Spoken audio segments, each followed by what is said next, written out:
whole program. Good manufacturing practices are kind of the center of an overall quality assurance program, whether that be super multi-leveled, super hard to understand, or very simple for a small retailer. And HACCP programs, which are usually required of very large facilities, usually to even do business outside of the country, or now, in your case, inside the country, they may be required. And that is just basically charting everything in your process that's critical to that process.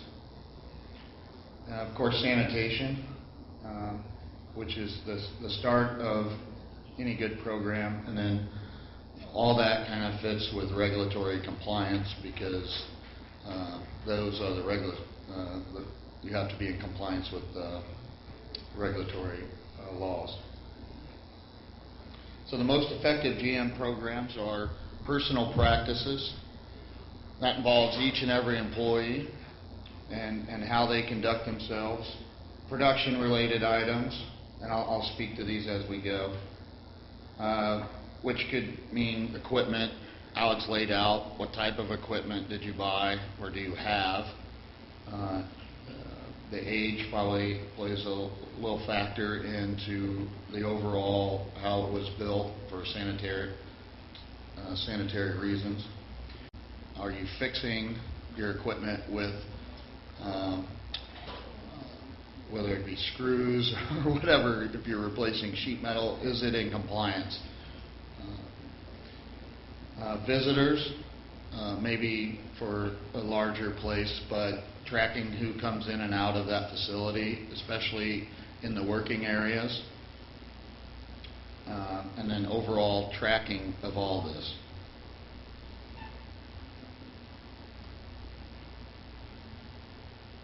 So these I'll go over in some more detail, but I just want to give you an idea of what's considered the top 10, and no particular order, or they may not be Guyana's top 10, but they're probably pretty close, maybe a little different wording. Employee training and deficiency of that, which I'm sure that more training is to come. You may be training your employees on good manufacturing practices right now, but in requiring by law, that's going to increase. Contamination of raw materials, how do you bring them in, how do you store them, where'd they come from. Mentioned flour being put back into regular bags. I doubt that's going to be in compliance. Poor sanitation, poor bakery design, how you lay out your bakery, or things shoved up against walls. When you're thinking about sanitation, does your bakery have a good flow, or are you dragging things back and forth? You think about your kitchen at home, it's usually a good flow. At least my mom definitely desired that. If not, then everybody was going to get it in a good flow. From the sink to the kitchen, where are you cleaning your things? Are you taking dirty things across where clean areas are? So the whole layout of how you're thinking about sanitation includes the bakery layout or food layout. Preventative maintenance or lack thereof, difficult to clean equipment, post-process contamination, meaning in this instance I'll talk about after the bread's baked, you're ready to sell it or package it. That's the most important time to be thinking about your practices in sanitation and what you're doing with that finished bread. Poor employee hygiene. I'll go through some of that, and incorrect labeling or packaging, which goes kind of back to the story that we heard about large bags of flour getting divvied up in small things, which in today's world, who knows what's in there. That's part of the whole regulatory issues. There's people allergic to things. There's more than ever. So the key elements are training, written standards of that training. You know, what are you wanting your employees to do every day? Are they written somewhere? How do you assess the compliance within your business? And then corrective action. So the main routes of contamination are the surfaces in your bakery, air, water, people that come and go, whether they're employees or not, and of course pests. Physical contaminations are glass, wood. If you have, maybe you have wood tables, maybe there's some things that you use that have wooden handles, things like that. What type of metals are in your facility? Plastic, film, meaning packaging film, human hair, fingernails, plasters. What are your walls made of? Your ceilings? It's all things that you're going to have to consider going forward. Jewelry and theft, and I think I left one out. I say glass, but also lighting. Whereas, what type of lights do you have? Can they fall down into where you're producing product? I think that's I read that in the book, and I should have made a little bit more mention of that. Chemical contamination, cleaning chemicals, with rules and regulations. I don't think you can go out to the store and control pests with maybe what you do at home. There's different types of cleaning supplies, and I'll go into that a little bit more. What you're using as lubricants for your machine. All these are made for the food industry, so you can't go to a hardware store and just get some grease when you're trying to stay in compliance. It's got to be food grade. Biological contamination, I'll go into a little bit of that. We all know we bake products, they mold eventually. Some do. McDonald's buns don't, I think, but I think there's a guy on the internet that has one 6 years old that still hasn't molded. And the different types of airborne yeast, and of course the pest. Spoilage of most bakery products are caused by molds, as I said. Those same molds can be called yeast, and usually it's seldom by bacteria. Although if you're making pastries that maybe have meat in them, you're bringing in a whole other part of food that's not the same as baking. But if we're talking bread, once it is baked, your risk is less for bacteria. So baking products aren't considered high risk for in comparison to other things that are out there, mainly because of the baking temperatures themselves. Internal temperatures of the bread, the externals are upwards to 250 C, depending on what you're baking. That would be more hearth bread type products. The baguettes that he mentioned, very high, short bakes. Many bakery products have reduced water activity, so that may be something in the future. I would think if they're not here, then there would be labs in the future. It'd be a good business to get in, to where people could send their things to get them checked out. So you don't have to outfit yourself with a lot of instruments. And the pH. And Miguel talked about the pH of bread. Dough, 5.2, 5.5, I agree. It may be a little higher in the finished product, but it's right in that range. And that little more acidic range, 7 being neutral, in the 5s, helps bread last several days longer. So you mentioned sourdough bread. Earlier, could be around a 4 pH, if not lower. So it really takes sourdough bread a long time to mold, as long as there's no other kind of contaminants touching it. So this gives you an idea, like I said. It says 4.2, but real San Francisco sourdough is even lower with the 40-year-old starter. Just give you a couple of food items so you get a range or an idea of what pHs are, and then where bread falls, and then whole wheat bread. This give you an idea of water moisture. So when you think about other types of food products and their moisture levels, by the time the baking process is over, it's very low moisture in these products.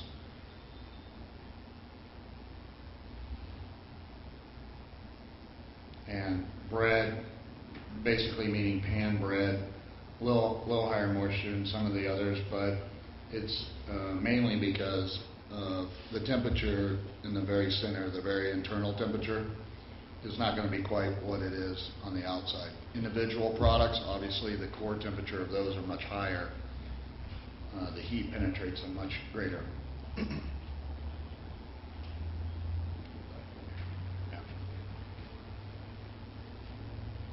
So here we start trying to pronounce some of these molds. But the most common bread spoilage molds are Penicillium, Aspergillus.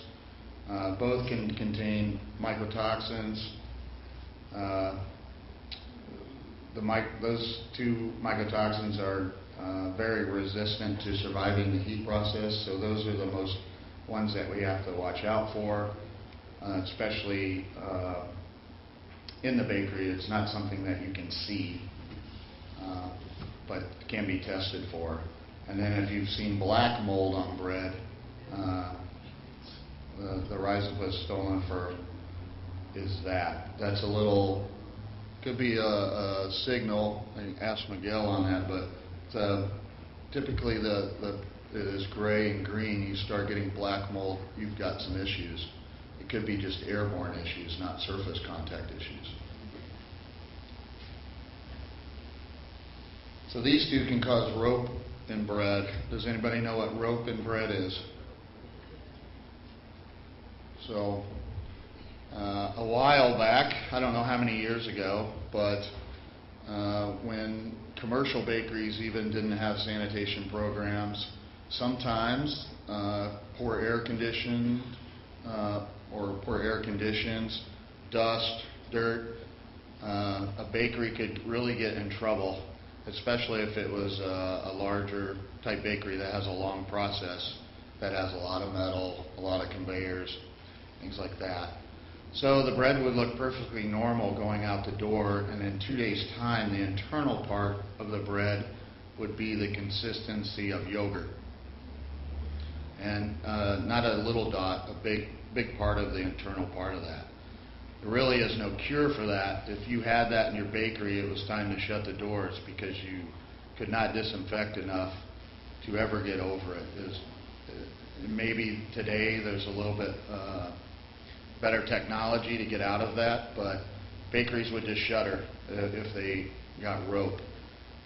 Now I think all the way from the grain process to the end process, much more sanitary. So what the raw materials you receive, what you buy, practices inside the bakeries are much better. But what I fear, at least in the States, maybe even Europe, and possibly here, is that the introduction of whole grains, again into the diet, brings this up to be watched for. When the whole grain starts coming in, and there's bakeries in the U.S. that's all they make is, when I say whole grain, everything. That he showed the wheat kernel today, everything's included, the germ, all the bran. So a complete whole grain bread brings a lot of different troubles as far as rope is concerned. But it's very, very rare. I've not heard of one in my lifetime,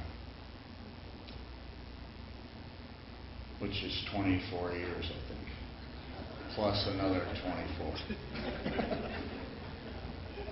So bakery products containing dairy ingredients pose another risk, and that's salmonella. I think we've all heard of that, right? There seems to be a case in the U.S. that pops up every week, and that causes everybody to fill out more paper to make product. So, but cake mixes containing dry eggs. I don't know if cake mixes are sold in Guyana, but all-inclusive flour, everything. Just add water. Sometimes they'll have products, dry eggs in there, so that is a concern. And then using whole eggs in the bakery, especially maybe if you have some kind of special filling, maybe it doesn't get to the same heat that your baked item does, then you can have issues with salmonella. So raw materials, one concern is the quality where you're getting these raw materials. I, for one, go to a lot of mills. I was pretty proud that we own the Milko. As far as Seaboard, I don't.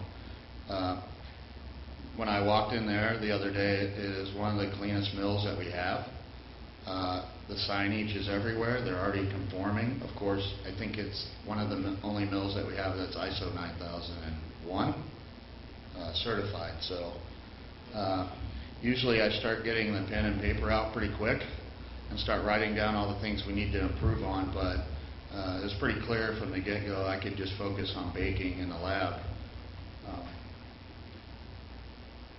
But the further away we buy our ingredients, it's pretty fortunate that the mill's right here, but in the real world, people are buying things from all over the world and bringing them in without ever knowing or stepping foot or auditing a plant or even doing a visual inspection of where they're coming from. Also, where you store the raw materials, usually most come with some kind of guidance on where they're to be stored, and typically the manufacturers put that on there because if you follow that, they will last the longest and you will be more pleased with the ingredients. So I know from selling ingredients that that's not always followed, and sometimes it's tough because there's some situations there's no way possible that can be stored at the location like that. But knowing that, you have to buy that raw material in short cycles.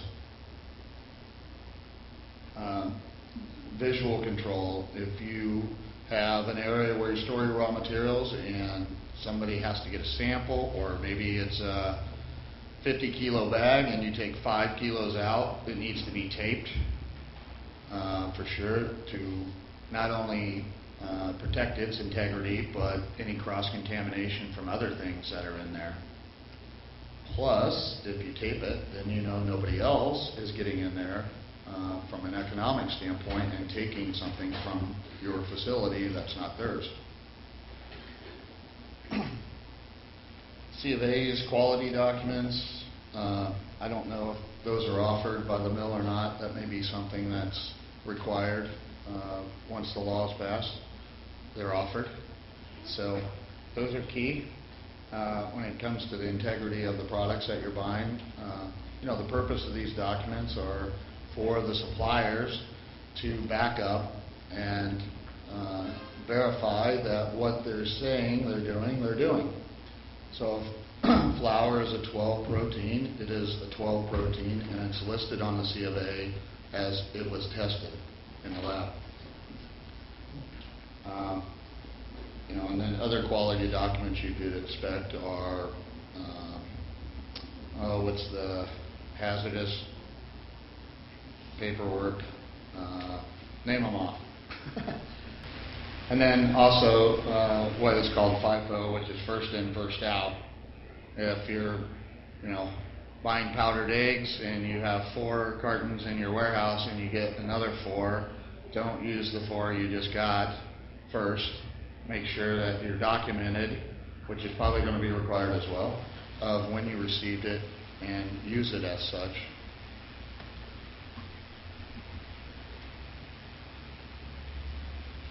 And sanitation programs document and monitor your bakery and equipment on how it's being,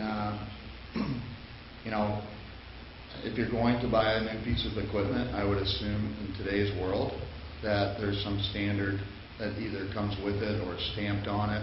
Most equipment manufacturers around the world belong to associations that accreditate them and how they're building the equipment to meet today's standards.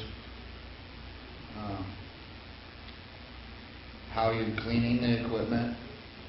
I'll get into some of the cleaning materials, but those are different in different countries, and I would say that a place that would sell to food manufacturers that sell those type of chemicals and things, I would prefer you talk to them rather than me try to tell you. That's their job, and they know what they're doing. And you also if you use the same cleaner all the time, they'll become resistant. It's just like a flu medication or a flu shot. After so long of time, that strain of flu is resistant to any medication. So the professionals know how to go back and forth with cleaning materials, so it's never resistant to it. So the average shelf life, plus or minus, depending on what you're doing and what you're putting in the bread, is 3 to 5 days. But if you have bad hygiene, bad sanitation, in the bakery and it's poor, then you can expect much less. And if you have much less than 3 to 5 days now, I'd say that you're ready for a sanitation program. So just some general equipment that's typically in a bakery. If you do have a proofing cabinet and it's operational with heat and humidity, think about where that temperature and that humidity is, and that is like just the perfect conditions in lab for anything as far as bacteria and mold growing. And some even have fans on them that are pushing air, the little larger ones, and that really needs to be cleaned too, where the air is coming in. Otherwise, if it's dirty, you're putting that dirty air right onto the unbaked product. Does that make sense? So usually it's in the back, and people don't go back there. But I'm not a sanitation expert by any means, but I remember about 10 years ago we tried to figure this problem out for a customer, and I went in the back, and this one had particular filtering systems. It was a large, you pushed big racks in it. It wasn't automated, but it was fairly large. So it had a filtration process with fans, and I think it was 20 years old at then and never been cleaned in 20 years. Caught up to them, and it finally was bad enough that it started affecting the bread, even though it was baked after. So that's part of that layout I was talking about, and how you can access your equipment and clean it. And really, when it comes to air, you got to think about everywhere where your air is coming, not just from the outside. Do you have equipment where air is being introduced? There's some ovens that have convection ovens that are being used in the baking industry that's pulling some air from the outside as well, so you really need to pay attention and clean those. Of course, your makeup tables, conveyor belts, all those, regular cleaning, especially if you have a wood makeup table. A lot of small shops have wood. They're the best ones to use, but you really need to be careful and keep those clean. And slicing and packaging machines. If you're slicing sandwich bread or pan bread, then you really want to make sure that that's clean. I'll show you an example of something that wasn't and what you would see if it's not. And then, like I said earlier, more than 90% of all contamination to bread or baked goods is during the cooling, slicing, and wrapping operations. What I see the most, even in the largest plants, is beautiful product. There are hundreds of cuts or pieces a minute, the highest dollar machinery you can buy, and then there's 50 people in the packaging area that aren't wearing gloves or anything, and hopefully they are washing their hands. I mean, there's signage and stuff for that, but they have a mold problem. Brand new equipment. So once it's baked and these hands touch it, they need to be clean, because once you put it in a bag, all you did is lock in what you just touched it with. So you just created an environment. And then the bread maybe goes on a truck. It's warmer than it is today out there. It sweats again, which is a problem, right? In this kind of climate, once you bag something, even if you do everything right, once it gets on a hot truck and then maybe goes into a store or something like that, it condenses. Now you've got moisture in the package, you've got the perfect playground for everything, and if you had unsanitary hands touching that, you just sped up the whole process. So I noticed in here in the book it says, you know, to wear gloves is great, especially if you're packaging a lot of things and there's a lot of people involved, meaning it's not yourself and two others, which you saw if they washed their hands or not. But to wear gloves, but take note that those gloves aren't forever. When you leave the floor or the area and you take them off, they're done. Come back with fresh gloves.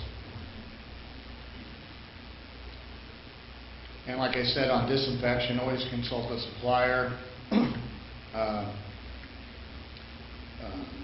Different types of different disinfectant need to be used. And as everybody I think knows, most mold occurs in the spring and summer months, or when that heat and humidity are at the highest. Personal hygiene things to consider is to establish the hygiene rules. Guyana is going to establish those, I think, for you. But you know, sometimes the FDA, actually in the U.S., hygiene laws and things like that are usually covered by the states and the county, even though they're in the federal law. But the counties or more local authorities will even get more detailed if they want. So I wouldn't stop at the standards that are set for you, because you may be already there. So you may want to even improve on those. But they're pretty simple, but always abused. Regular and effective hand washing. You have to have a place for them to wash their hands, not just expect it to be done. And usually the best place to do that is somewhere that's visible to everybody. So if you're counting on them washing their hands in the bathroom, don't count on that. Make them come out and wash their hands on the floor where it's visible. So if you can't be there to oversee that, their colleagues are. Appropriate and clean clothing. You know, that's a tough situation, but people come from all walks of life. You hire them, they walk into that door with either very clean clothes or very contaminated clothes. You don't know if they're doing something else prior to getting there. So that is always something to watch. There's all kinds of things that can be bought that are relatively inexpensive that can go over clothing if that's what you feel like, or there's got to be some kind of standard set. I see a lot of, especially in the tropical regions, I see a lot of open-toed shoes being worn, and I'm sure that's not going to be allowed under the law. Jewelry and watches should not be worn. All cuts and grazes on the skin should be covered. So as an employer, you're going to have to deal with that if you're not already as well. So don't just take it that they're going to come to work with that cut covered, but you may have to offer some kind of first aid kit once they're there to take care of it, or your shift may be short every person. Scalp and beard hair should be fully covered. They keep making me wear a hairnet, but it's crazy. It's just a waste. But that's definitely in good manufacturing practices. I would expect that to be on there. The disposable gloves I talked about, blue if possible, and that reason is mainly because most dough is white. So if you're running larger doughs and they're wearing white gloves or clear gloves, you may not find out until later if it's in the product or not. Blue is a good color that you can see. It's really standard in the United States for anything in a box or anything that has a liner in a bag is always blue in baking industry. If they're sick, they can't work. Some people can be sick and go through a day and never know it. They work hard anyway, but that is promoting problems in the workplace, not only for your other workers, but hygiene-wise in the products. And then rules for mechanics and visitors, etc. Sometimes you use outside help to come fix things. What are their standards? What are they wearing? How do they look? So you got to think about anybody that's working in your bakery or visiting. Pest control. Everybody has pests. We are in the food business. It's some sort of pest out there. Maybe we keep them from coming in, but it's a battle. Birds, insects, rodents are potentially the biggest problems when it comes to bakeries. They're looking for food, of course. Appropriate designs of production areas. Again, I don't know what will be part of the bill, but good practices are a lot of times rounded off edges. That's for safety and the ability to clean. Nothing like capped on the edges where insects can get in behind. It's time, if you don't have one, to start thinking about a written pest control program or trusting somebody in the pest control industry to handle your facility that would have that. If you're up against a wall on meeting regulations, that may not be a bad idea, and learn from them and what they do while you're tailoring your own pest control program. Obviously, we're in the baking business. Flour dust spreads everywhere. You can make something look as pretty as you want, and you've got to bake sooner or later. So flours, everything's going to be everywhere, but it's about what you do after you're done. Silos, ingredient handling areas, ovens, walls should be properly cleaned. Like I said, a lot of times some of these things are stuck in corners, and it's hard to get back there. So, if you're thinking about buying new equipment or adding space or getting into a new space or rearranging things, you have to consider how are you going to clean it, because that will, I think, be inspected at some point. So you're going to have to get in behind there somehow.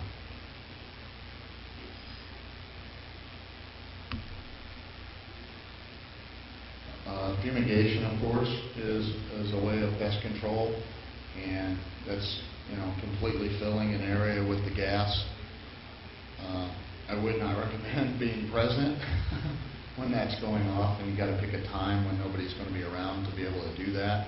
And I would also recommend having a professional do that as well.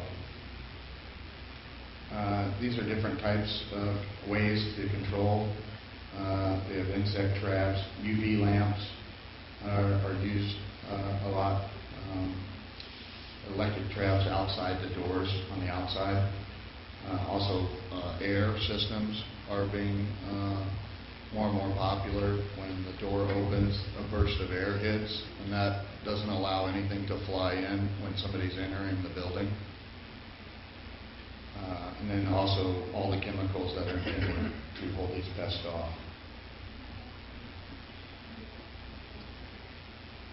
Like I said, all equipment, they're going to have to meet a standard, I'm assuming.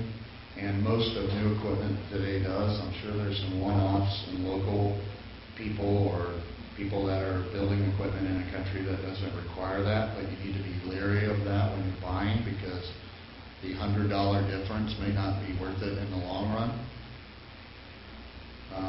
All the floors, walls, ceilings, have to be maintained, and anything that is porous, or if you look at ceiling tiles that have little holes in them or things like that, are all going to be considered a no-no. Anywhere a bug can get in a crack, crevice, hole is going to be scrutinized. And then a regular maintenance program for equipment, and I touched on that earlier. It's like good manufacturing practices and standards are not going to let somebody take a piece of wire and keep something from falling for a day or two, which turns into a year or two. Is be conscious of that, or taking any old screw and putting a piece of metal back on. So all these things, I'm not really giving you answers for, but they're all things that you're going to have to consider in your plan if you're not already. Of course, we paint from time to time, and it's very important if we paint our equipment or anything that the food's going to touch. And any lubricants we use is all food grade or rated food grade. And then when you think about any of your ventilation system, tubes, filters, inside, outside surfaces, all can contaminate the air that's entering your building. So training, I don't know if there's this type of training available in Guyana, sanitation classes and hygiene. I'm sure they're going to change a little bit, but they're going to follow the regulations. So I know in the States, if you're a small operation of a certain amount of people, then they require a certain amount of those people to be trained. So it's kind of the train the trainer. They get certified, and then they lead the certification or the training of the people at the workplace. But you have to consider all areas of your operation, not just people that are touching the food. It's wherever the food is traveling through the process. Understand your critical control points. I would say for most small bakeries, the most critical control point is your mixer, your food surfaces, and how and what is your finished goods touching once they're baked. Air is critical. So training on cleaning and sanitation, the housekeeping rules. You make rules, you have to abide by them. Employees should be trained to understand the risk. So if we don't start doing this, it's kind of like the minister today. He was explaining a country's risk. If we don't start doing this, you need to explain to them their risk, not just loss of job, but what happens if we don't do this? What's potentially could happen if we don't follow the rules? So even in storage and transport, it's left your building, but what is the shape of the truck that just picked up your items? What else is on the truck? And it's probably not a good idea to have hazardous material half loaded on a truck that has bread, or somebody that is in the bread and hazardous material delivery business. Good storage area cleanliness, and of course, don't leave unpackaged or even packaged products outside too long, because you're attracting the very things that we want out of the building.